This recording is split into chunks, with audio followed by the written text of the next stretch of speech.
I don't mean to gush, but if there's one author whose writing you can safely assume I'll gush over, it's going to be Clarice Lispector.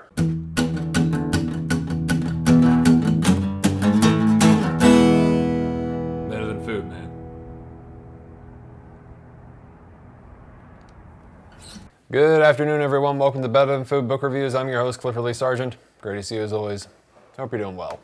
Get that coffee. Delicious. You doing all right? Yeah? Yeah. Quite the time, huh? Today is The Apprenticeship or The Book of Pleasures by Clarice Lispector. Had to bring the light down in order to show you the book because it's so reflective.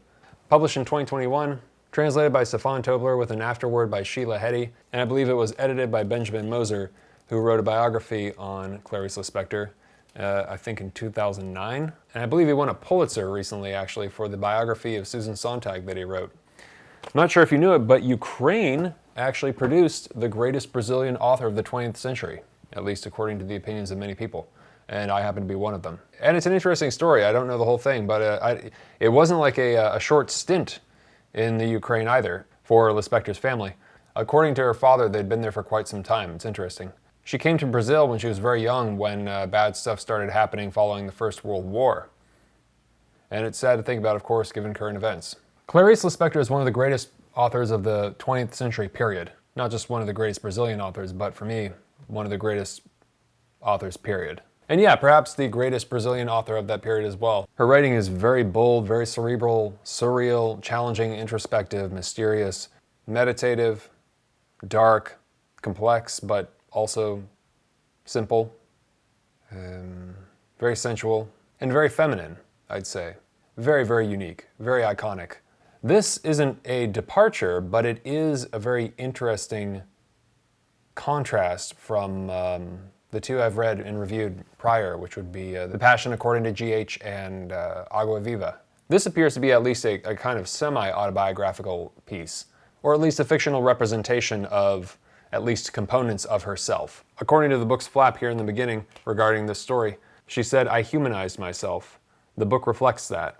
So, you know, she is admitting quite clearly that it is based on her life, or parts of it are. And that's true. So what it seems like is that when you read this, you're spending time with Lispector, the fictional character, as she falls in love, or in this case, enters an apprenticeship to become someone able to fall in love, maybe worthy of loving, and also to love and be loved. It's an apprenticeship to become fully herself, and also to become someone who lives in and with joy and pleasure and not just pain. That might sound overly dramatic, but for somebody very introspective and quite aware of their mortality, you know, I don't think it's too dramatic or excessive, to put it that way. I don't mean to gush, but if there's one author whose writing you can safely assume I'll gush over, it's going to be Clarice Lispector. So this was published in 2021 by New Directions. Full disclaimer, I'm partially sponsored by them in that they send me free books from time to time. However, I was sent this beautiful book by the sponsor of today's video, Boxwalla. Boxwalla is a bi-monthly subscription service that curates boxes personalized to your taste. They are, in their own words, a discovery platform for curious people. And I feel that description is quite accurate. They have three categories of boxes: books, beauty, and film. With the book boxes, they showcase great literature from around the world, including both forgotten classics and contemporary fiction. It's pretty cool. Let's check out what we got in here. Oh yeah, and they're not messing around. You know, they got Stefan Zweig and Clarice Lispector, of course, and they have the coolest edition I have ever seen of the posthumous memoirs of Bras Cubas by Machado de Assis. I gotta show this to you. Look at this. Look at that beauty. Look at that. Just very, very, very nice edition. This is one of my favorite books, and the edition is superb. So they won me over immediately. They also have a bookshop, which I've linked to below in the description. Through their book box, they say that they want people to read the world. I can get on board with that. Each book box features 2 books housed in a box. Subscribers will be able to choose 1 book, and Boxwalla will choose a 2nd book. And you can see all the current choices via the link below. With the film boxes, they work exclusively with the Criterion Collection, curating from their catalog, so, you know. That in and of itself is a testament to their good taste. And in the beauty boxes, they focus on plant-based skincare made by ethical, independent brands. Now, my wife will probably appreciate this more than I. Speaking of which, any of these boxes are a fabulous gift for your significant other. But look, it's early March, it's cold, and God knows my skin could use this. Also, their actual boxes are terrific. They're fuzzy, they kind of feel like fur, but they're very sturdy as well. The outer box is made by a family-owned business in Rajasthan, India, from handmade tree-free paper, using a traditional paper-making technique that takes several weeks. I mean, these boxes are like half the appeal. I mean, these are nice boxes. Very, very nice quality. You can check out all the titles for the April book box in the description below. You can follow the link down there and get 10% off your first subscription box by using the code BETTERTHANFOOD. Thanks a bunch. Keep in mind that the April book box subscriptions close on April 20th, so no time to waste. It's a normal love story, right? About a man and woman in Brazil, near the Ipanema beach it sounds like, filtered through Lispector's iconic, interrogating, existential, philosophical, ecstatic religious lens. It's absolutely stunning, miraculously beautiful writing. Tangible, vulnerable, seductive, frightening, profound, and sometimes just simple and pleasant to read. It sounds like a contradiction, and maybe it is, but I don't know where it starts or ends. Even though it's the exact same story that you and I have read, heard, watched, or lived like 1,000 times, it's like nothing else I have ever read in my life. And for such a archetypal story, you know, man falls in love with woman, woman falls in love with man. It's quite remarkable. So on the surface, this is a very traditional love story set in Brazil about a shy, introverted primary school teacher named Lori, who is in the process of being courted and seduced by a deep-thinking philosophy professor named Ulysses. Through a series of meetings and dates, they gradually fall more and more in love. And that's the plot, essentially. But that's the most rudimentary sketch of the book one could give. It's the same as saying, you know, The Passion According to G.H. is about a woman who eats a cockroach. Great book, by the way. And she does, but, you know, there's more to it, is what I'm saying. An Apprenticeship is about a woman and about her metamorphosis into pure being, or the recognition of pure being somehow. Maybe they're one and the same. And how that pertains to love and connection to another individual, and how that connects to the world and to the God, as she puts it. The God, a noun, the God. They had a little conversation about that. And that doesn't even come close to describing it, you know? I'd wager you've never read a love story like this, ever. I certainly haven't. There are a few that may live in the same world, but ultimately what Lispector has done here, like everything else she's done, is individual and radically free from the humiliation of comparison. From Ulysses, she'd learned to have the courage to have faith. Lots of courage. Faith in what? In faith itself, since faith can be a real scare. It can mean falling into the abyss. Lori was afraid of falling into the abyss and was holding onto one of Ulysses' hands, while Ulysses' other hand was pushing her into the abyss. Soon she'd have to let go of the hand that was weaker than the one pushing her, and fall. Life isn't a joke because in the middle of the day you die. A human being's most pressing need was to become a human being. This was originally published in 1969. It feels very modern. Reading Clarice Lispector is like stepping into a wild garden. You stare at these plants, which may be more or less simple or complex looking from afar, but when you come closer and you look at them, you're moved by how striking they appear, how radiant and beautiful but unusual. And then, looking closer and spending more time in the garden, you begin to see the intricate patterns in the flesh of leaves.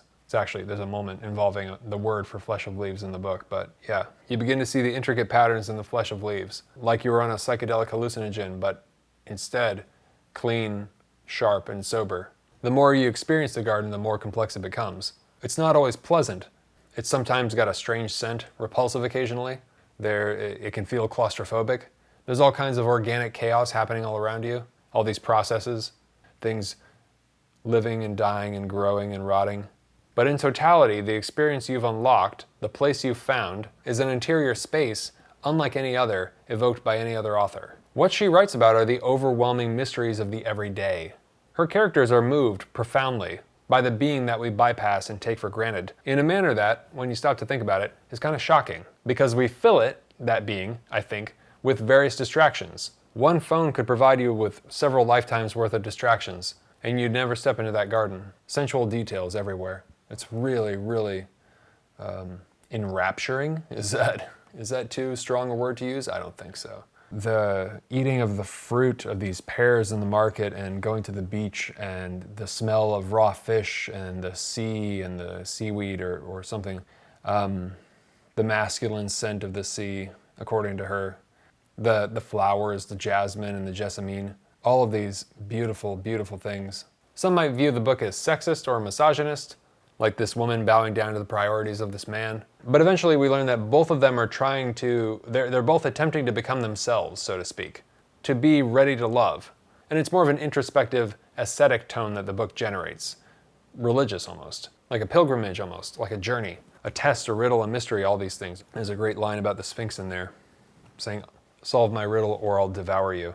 One thing Clarice never ever seems to let us forget is that we're all going to die. And she is quite aware of her death. Not in a negative or scary or depressing fashion, but in a profound fashion, in a meaningful fashion. In the sense that because of this inevitable and indisputable fact, the beauty and ecstasy and preciousness of the world reveals itself. The profundity of small moments and interior spaces reveals itself in the fact of our inevitable deaths. I speak about this frequently, and she does too. Not to be dark or morbid, but instead to try and illustrate the immense importance and value of time, mine, yours, and hers. Lispector really did seem to grasp this. Though, of course, for anyone, at some point when they really get it, it's sort of a traumatic notion to internalize, whenever that moment arrives for us. But you see, that is a profound thing that binds us all and makes love what it is. It makes it that much more important because it doesn't last. Because of this profound fact, all of our lives, collectively and individually, have this profundity lent to it, this gravity.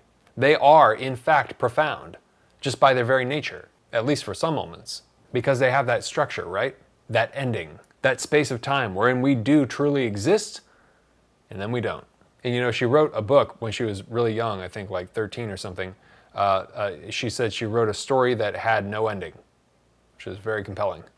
So I wonder what that was like. No matter how simple or complicated a life, that intensity is indisputable. And Clarice Lispector unlocks that intensity, demonstrates it, unleashes it with more beauty than almost any other author I can think of. Better than food. I mean, definitely worth your time. So what did I dislike about it? Well, here's the thing.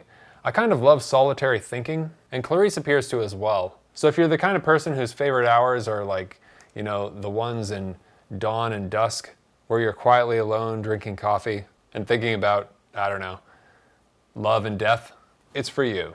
On the other hand, if you're someone to which that prospect sounds terrifying, you're probably going to feel like you're trapped inside a mind you don't relate to. No shame in that. And you may find yourself getting a little claustrophobic. Lispector is intense, she's challenging, but she's not pretentious. She's not complicated to sound smart. She's actually sincere and simple, but what she writes happens to be very cerebral. And so while her writing is simple, at the same time it's extremely complicated. But that's very engaging to me. I love that, you know. So you may or may not. Either way, better than food, totally worth your time. So who should read it? I think those who enjoy the writings of Hilda Hilst, another great Brazilian author, Virginia Woolf, maybe Karl Ove Knausgaard, and even those who enjoy Thomas Bernhard and Michel Houellebecq. Coffee time. For those of you who are new, thank you very much for stopping by. I take the names of all the patrons on Patreon who have donated $5 or more per video to the show. I place their names in this mason jar, and for every review I do, I pull out a name, and whoever's name I pull out is sent a hard copy of the book I'm reviewing, plus a bag of coffee, roasted by yours truly. And the coffee is delicious. If you would like to help support the show and get in on that, you can click on the link below and donate $5 or more per video, and there's more information on the Patreon tiers in the description box below. Thank you very much. For $1 more, you'll get access to the Patron-Only Reviews and the Better Than Friday newsletter that I send out every Friday, which is just a list of different things I'm interested in at any given time. Could be books in the pipeline, films, music, changes week to week. And I'm going to start live streaming as soon as I can figure out how to use my camera as a live stream cam. Unfortunately, international shipping is not included. Sorry about that. Thank you very much to all the patrons and best of luck. Okay, here we go. Bookish Pathos. Thank you very much, Bookish Pathos. I sincerely appreciate it. You're going to receive an Apprenticeship or the Book of Pleasures by Clarice Lispector, plus some delicious coffee, and I hope you love both. Thank you so much. Please subscribe if you have not already, and hit the thumbs up if you enjoyed this, and always remember, bring a book wherever you go. All right, take care of yourselves out there. Stay strong wherever you are. Thanks for watching. Have a good night. Talk to you soon. Ciao.